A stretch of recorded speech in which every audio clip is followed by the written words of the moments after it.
So the second thing was staying resilient and shifting your mindset. So really thinking outside the box and telling myself, it's okay if during 2020 I don't stay in research, and just giving myself permission to look outside of the box. So I had to do a little bit of self-talk on that point.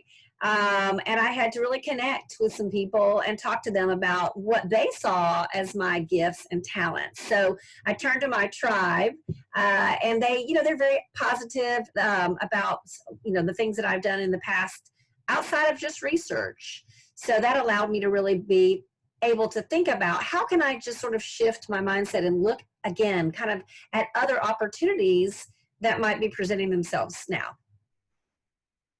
A lot of us have had this opportunity to kind of reevaluate, and it is very difficult to keep your mindset positive. But what I've done to do that is many things, including improving my self-talk. I make sure that I am reminding myself all of the time that I am successful and that I am good at what I do. This was not about me not doing a good job. I take the time to take care of my mind and my body. For my body, it may be even going out and working in the garden a little while, getting outside, getting some air, walking around the block, walking the dog.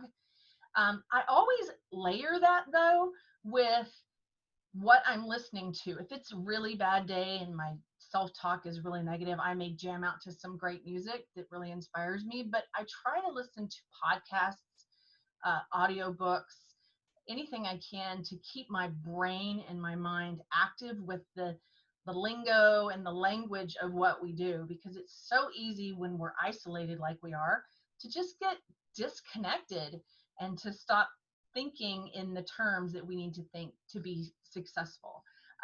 Financials must be dealt with first.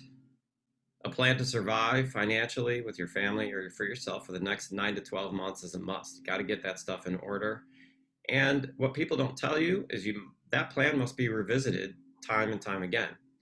But once that is established, I worked on myself. I was tired of things. I was tired of being overweight, out of shape, generally a little depressed, if I'm honest, a little anxious, and perhaps even a little unable to sleep, just plain tired. Here's the thing, though, that on the surface that makes the least sense. Not making a dime, uncertainty dominating the news cycle, COVID as a persistent SOB, people not doing what they should, there's no in-person social connection, kids are remote learning, and there's no organic or serendipity anymore. The human stuff is gone. But there's one thing that's not, our ability to adapt. So really, the way I think about it is Darwin had it right. It's not the strong that survive, but those that are able to adapt. We get anxious when there's a lot of negativity around. For example, being laid off, the pandemic, the political climate, the California fires. So to avoid being consumed by negative thoughts and feelings, every morning before I get out of bed, I think of at least 5 things, if not more, that I am thankful or grateful for. So just sometimes as basic as a good night's sleep that I just had, to the interview that I'm going to have that day. And then I do the exact same thing before I fall asleep. So when I'm in bed, I just give a quick thanks for what I had for that day, or what I'm going to be, coming the next day. So I feel this really helps me put things in perspective and really shifts my mind from a negative focus to a more positive one. So I'm part of a job seekers group. I call it my therapy group. It meets once a week via Zoom. We're all around the country and Canada. There's a core of about a dozen of us, but there's several dozen people.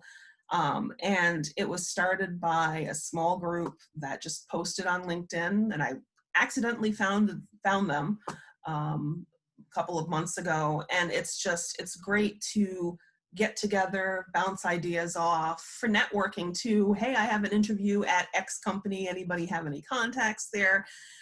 It's really nice. And we always joke that when somebody gets a job, we fire them from the group. It's helped keep me sane. And I've also done, before COVID, I was very active locally doing community theater. So I've done some Zoom readings of plays, and I've also done a couple of socially distanced films. That's really helped me, again, with just kind of grounding myself and keeping myself in a good mental place. I changed my habits. I followed an eating regimen that worked for a good friend of mine who had struggled with his weight, and I read up on it. If you're curious, hit me up in the chat. I'm happy to talk to you about it. 2 months later, I'm down 20 pounds, and I feel healthy, active, and strong.